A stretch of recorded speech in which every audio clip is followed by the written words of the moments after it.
Hello everyone, কি অবস্থা তোমাদের সবার? অনেকদিন হয়েছে, 2-3 দিন ধরে ভিডিও টিডিও দিতে পারতেছি না। অসুস্থ একটু, শীতকাল তো দিন যাচ্ছি আজকে সাইকেলটা ঠিক করতে, কেন আবার মিশন আছে একটা। এটার অবস্থা এখন খুব গুরুতর, টায়ারটা তো দুলতেছে, প্লাস রিং এর তো আরো 12 হয়ে গেছে। অ্যাক্সিডেন্টের পর থেকে আর গাড়ি ঠিক করা হয় নাই।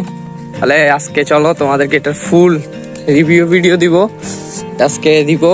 আর দেখি না কয়দিন লাগে, তারপর জানার পর এটার একবার মজবি একটা ভিডিও দেওয়া যাবে। আর প্লাস আরেকটা নতুন ওই সেকেন্ড টাইমের পার্ট যেটা আছে আমাদের নাটকের, ওটা আপনারা মনে হয় সামনের রবিবারে আবার পাবেন, রিলিজ হবে ওটার পার্ট 2। দেখার জন্য একটা রিকোয়েস্ট থাকবে, দেখার জন্য। ওটাতে ইন্টারেস্টিং একটা ক্যারেক্টার অ্যাড হতে যাচ্ছে। ওটাতে ভিডিওর একটু ক্লিপ দিব আমি, কিছু ক্লিপ করা হয়েছে আর কিছু ক্লিপ বাকি আছে। ওটার জন্য আপনারা একটু অপেক্ষা করুন। আর আজকের জন্য এতটুকু ভিডিওটি ভালো লাগে like, follow, subscribe and sharing.